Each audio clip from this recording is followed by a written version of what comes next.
Welcome back to Star Trek Online, everybody. I'm your host, the Housecoat Gamer, and today we're going to be taking a look at every single ship of the line. Now, I'm pretty sure everyone here has watched my original vid involving the,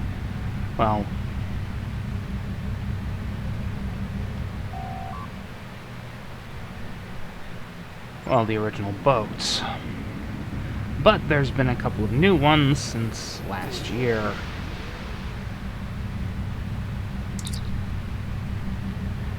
And for reasons I fail to understand, the audio doesn't play with these.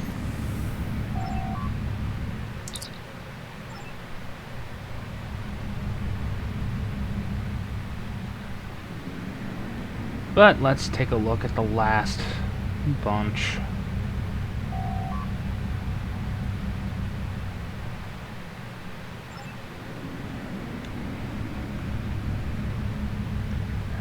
There's the JJ Connie.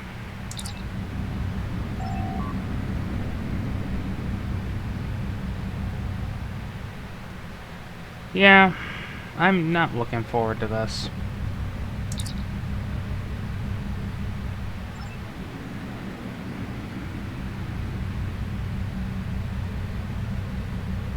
Just to make this abundantly clear. Yeah.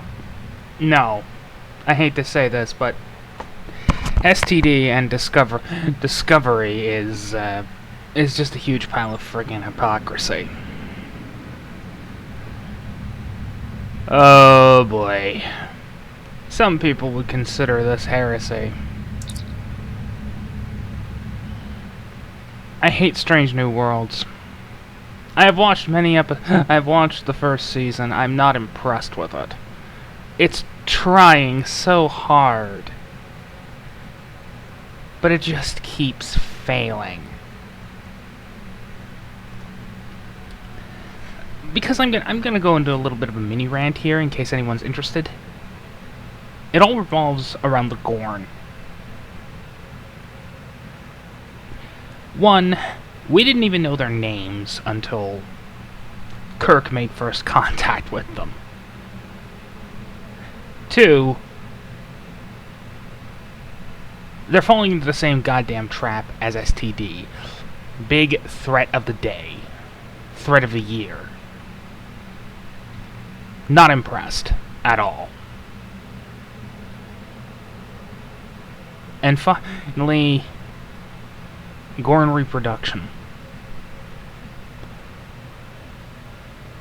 I'm kind of surprised and a little bit disappointed that Disney isn't suing them. Because their method of reproduction is very much that of xenomorphs. So much so that I've coined the unfortunate term, and please, never repeat what I'm about to say, Gornomorphs. Never repeat that. Please.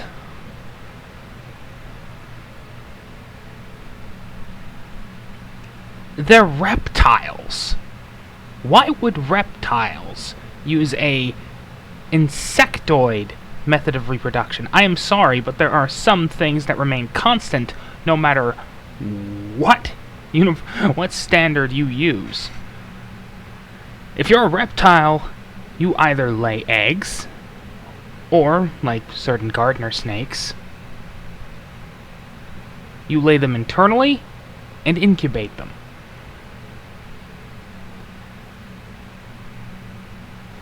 With that done... Oh yeah, the augment thing. I'm not even gonna start with that stupidity. And of course, the Enterprise. Still waiting for that Odyssey remaster.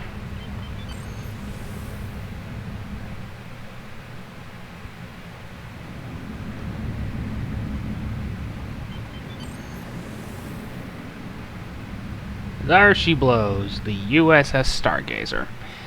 You know, a friend of mine, 117 Jorn, has a problem with this ship. Well, I hate to say this, but I don't. My only problems with Picard are ripping off the Mass Effect plot. There's a very... and him not understanding exactly what the hell is going on.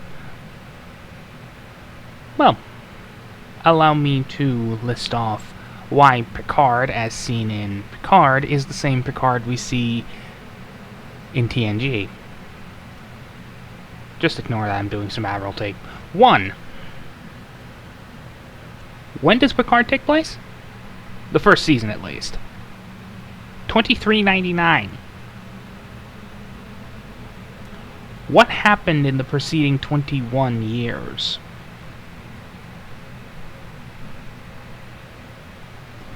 Let's see. 2379. Data dies. And Picard was essentially Data's adoptive father. This is universally accepted within the fandom. The man was Data's adoptive father, in a way. Whenever Data talked about humanity, it was usually about Picard. Usually Picard was talking with him. So that broke him. 2. The Romulan evacuation thing. That can be mostly blamed on Spock. Now I know what all of you are thinking. How can you blame this on Spock? How can Spock be... You ever watch Unification? Have you ever watched Unification? Where Spock mind melded with Picard. There's always a mixture of the soul, so Picard's interest in helping the Romulans evacuate? 99% of that... Well, not 99, more like 80. More like 80 to 85. The rest... Well, the Stargazer was my first command. Not this Stargazer, of course. But being here, it feels like my life has come full circle.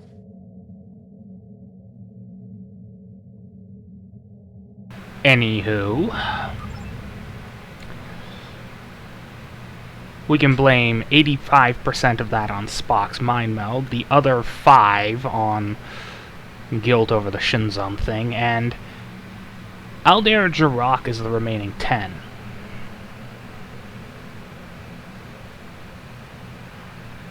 And then everything went to hell because the Tal Shiar sabotaged Utopia Planitia. Instead of blaming higher synthetics, quote-unquote, just blame the Iconians. It's what they do.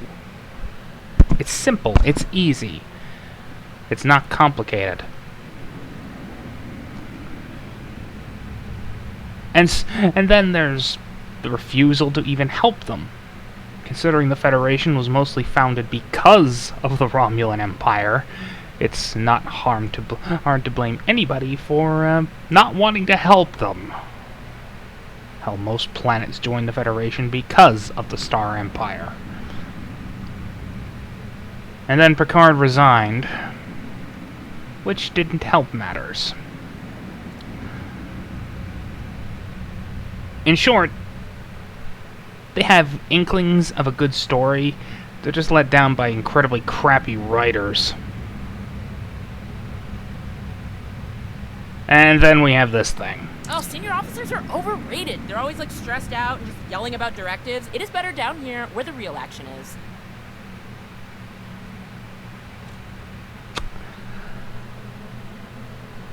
I hate lower decks. Its only good use has been the introduction of new practical starship designs in the series.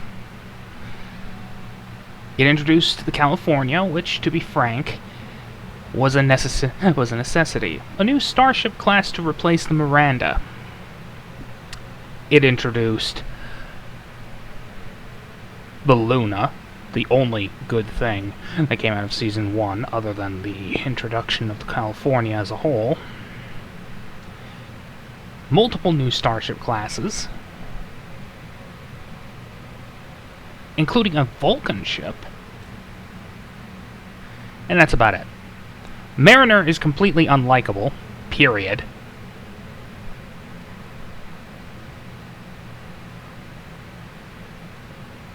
I'm not a fan of Tendi. Rutherford... yeah. No. Trying to make a Geordie LaForge clone is not working out for you. The only character whom I even sympathize with is Boimler. Because he keeps getting the shaft. He keeps getting the big canabo to the face.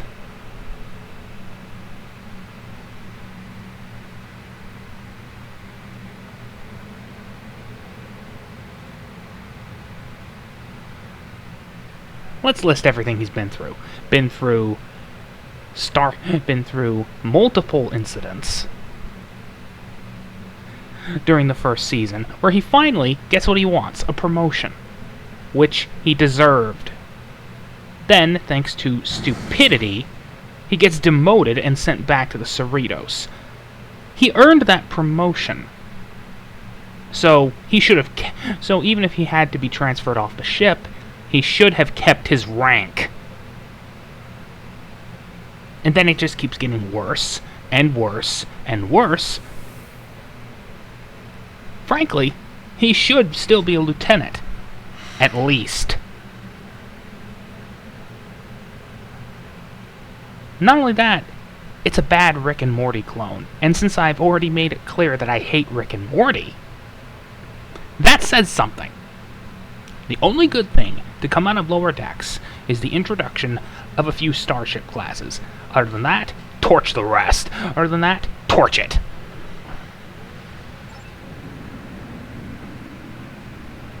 I have no love for most of Kurtzman's crap. There are very few things that can be salvaged from his era. All of them being starship designs. Picard's plot, specifically Season 1, can be easily salvaged just by changing up the reason for the Zhat Vash to be a thing.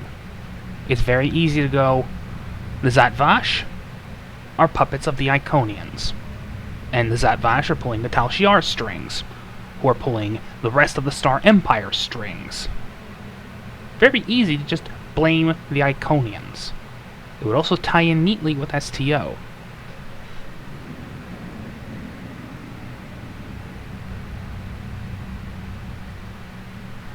So, yeah. Welcome to Star Trek Day. An insult to TOS?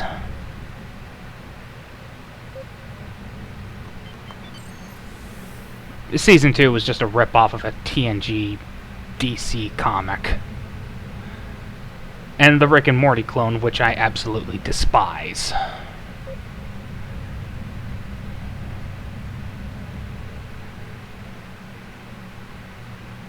So yeah. I'm sorry if this is going to offend Lower Decks and STD fans. Hell, it's going to offend a lot of people. But frankly, of the two, of the 3 series shown, only one is remotely salvageable in regards to plot. And that is Picard.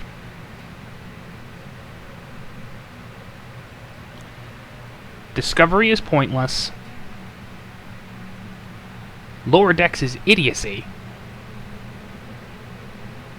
Strange New Worlds is an insult to TOS. And Picard just needs a lot of work. Housecoat Gaming, signing off.